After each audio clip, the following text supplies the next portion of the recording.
بصوا طلع كام كيس؟ 1 2 3 4 5 6 7 ونص، عشان ده كيس صغنون اهو.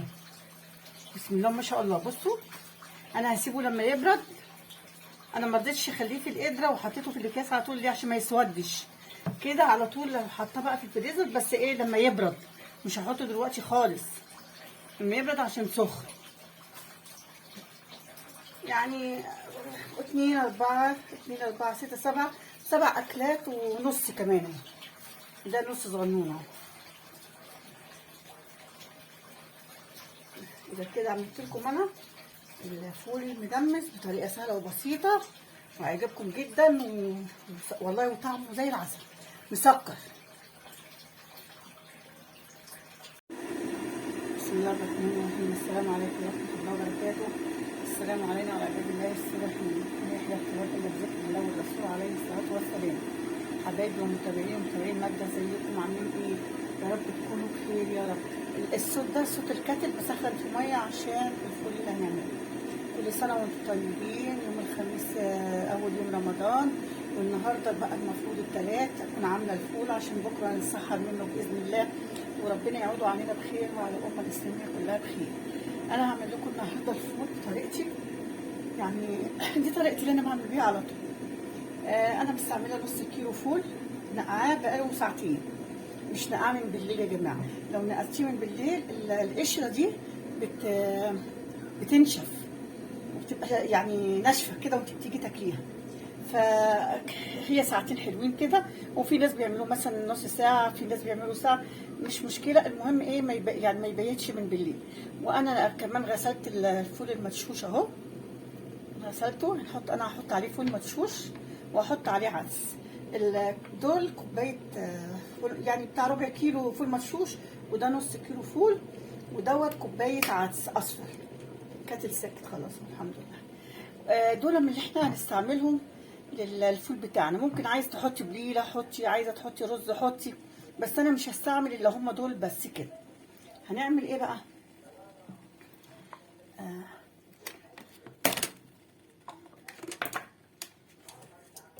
هجيب انا بقول لكم دول بس الاول. هجيب القدره بتاعتنا اهي وهحط فيها الفول. بصوا انا مستعمله فول عامل ازاي. بسم الله ما شاء الله ابيض وحلو.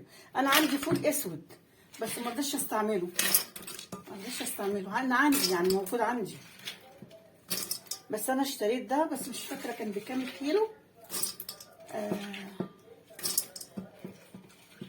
يبقى كده حطينا ايه؟ ادي الفول بتاعنا. لما تيجي تحط عليه ميه لازم تكون الميه سخنه يا جماعه. وهنحط الفول المدشوش كمان. الفول المدشوش ده بقى ايه؟ بيخليه الميه بتاعته تخينه.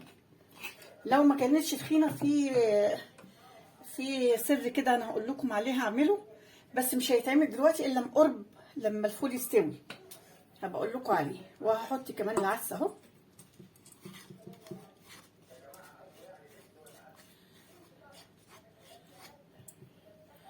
وهحط الليمونه دي ومعلقه ايه؟ كركم عشان يبقى اصفر. بس انا مش هحط اكتر من كده. وهحط الميه بتاعتي السخنه اهي،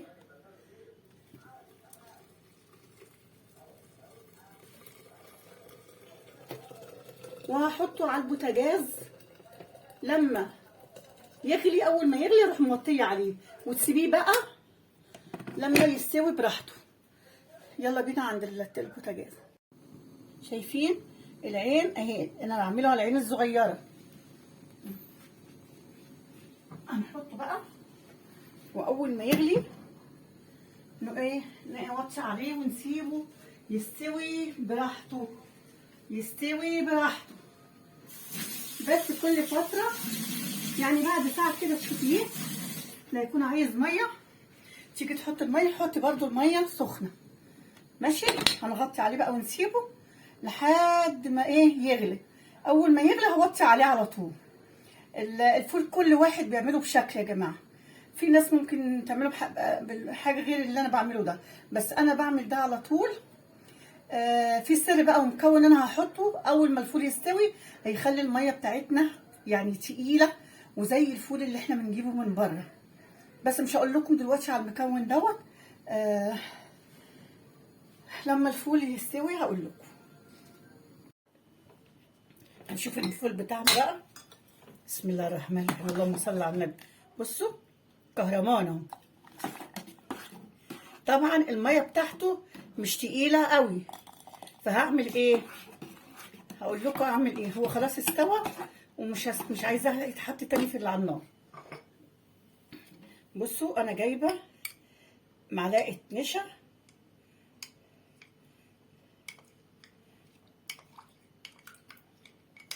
دي بقى اللي هتخلي الميه بتاعته يعني زي البياع بره بالظبط. بسم الله الرحمن الرحيم. هنحط واحده واحده كده لحد ما نشوف ايه التقل بتاعه. دي معلقه نشا، معلقه نشا بس يا جماعه. بصوا بيتقل بقى حلو ازاي، والله العظيم كهرمان كهرمان. بصوا بصوا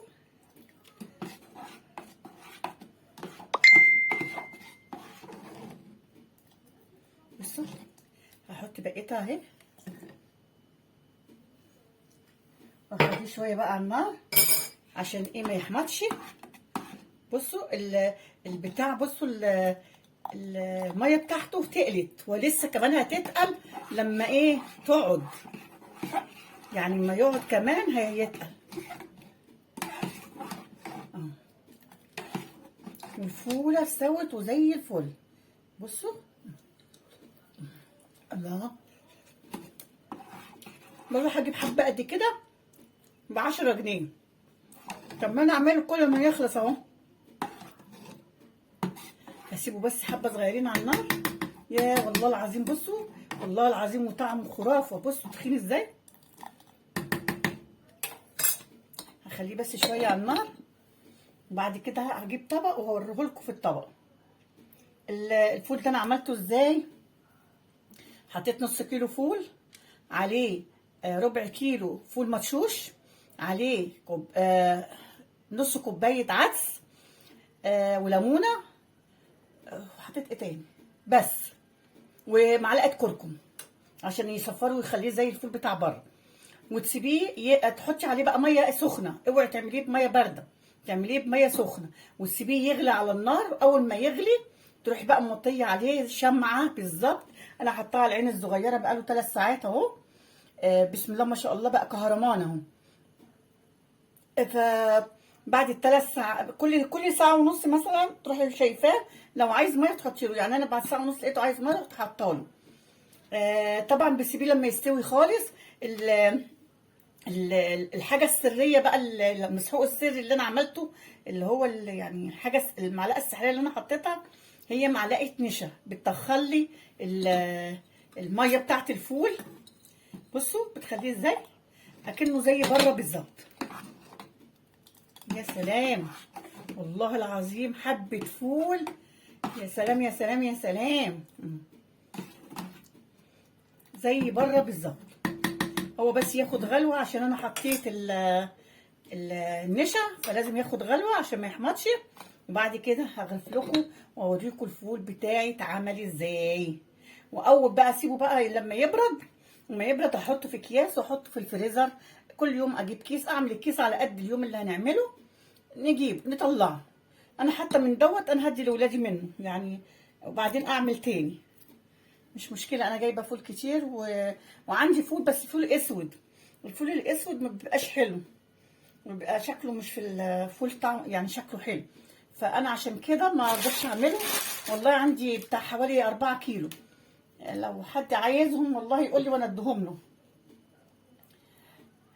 ايه رايكم في الفول بتاعي؟ الفول يا بتاع الفول. كل سنه وانتم طيبين، كل سنه وانتم طيبين ويعود عليكم بخير، وعلينا وعلى الامه الاسلاميه كلها بخير يا رب، وما ينقص منا احد يا رب.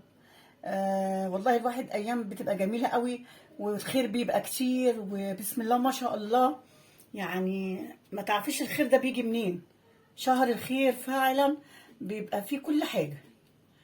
انا دلوقتي بقى هسيبكم وهوريكم الفول في الطبق. الفول يا بتاع الفول لما تلحقوش، لا الحق الفول لما تلحقوش، بجد جميل. حتى القشره بتاعته بتتاكل، مش مثلا ناشفه او مثلا بتعمل في البق، لا طريه بتتهري مهريه. وانا كنت عايزه كده، علشان كده انا نقعته ساعتين، بس هو كان المفروض 3 ساعات، بس عشان انا عايزه اعمله عشان ايه تعبت النهارده. انا عملت حاجات تانية، بحضر لعزومه اول رمضان، كل سنه وانتم طيبين. انا عملت البط بس انا ما صورتوش بصراحه. انا ممكن الصبح اوريكم الاكل انا يعني اعمل ايه وكده. انا البط رحت جايباه وغسلاه غسله تمام، يعني عشان الزفاره، وبالبرتقال والليمون والخل والملح والسكر، ورحت خليته قشطه، ورحت اعملها بقى بصل كتير بشراه، وحطيت عليه الملح والفلفل، ورحت مليت جسم البطه من جوه ومن بره، وهي والفرخ. انا هعمل بطايه وفرخ. فبكره بقى ان شاء الله انا هطلع هعمل سمبوسه برضو. فهطلع دلوقتي اللحمه عشان تفك عبال الصبح، عشان هعصجها واحضرها، واحضر حاجتي النهارده ان شاء الله باذن الله من غير مقاطعه، بحيث ان ايه الصبح اقوم اروح عامله حاجتي. بس هوريكم انا عامله البطه ازاي، يعني بصراحه ريحتها بتشرح، هي والفرخه بصراحه. واقول لكم ايه، كل سنه وانتم طيبين ويعود عليكم بخير، والسلام عليكم ورحمه الله وبركاته. ان شاء الله النهارده هعمل لكم الفول بطريقه سهله وبسيطه. ويعني انا سالت بتاع الفول اللي تحت بنجيب منه بابا عربيه، قال لي الطريقه دي يعني انسوا بقى اي طريقه انتوا كنتوا بتعملوها، واعملوا الطريقه دي. بصراحه جميله جميله جميله. انا هوريكم، انا طبعا وريتكم البتاع، بس وقع. بص الطعم ولا الشكل،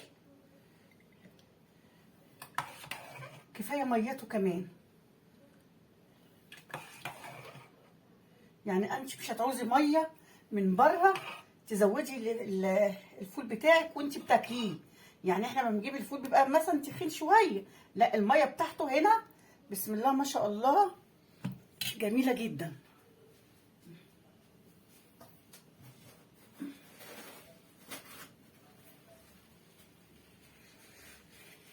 ولا الريحه، والله ريحته جميله جميله جميله. بصوا بصوا حبايه الفول اهي، بصوا اتهرت اهي، حتى بتاع القشره اتهرت. بصوا انا كده يبقى عملت لكم الفول بطريقه سهله وبسيطه.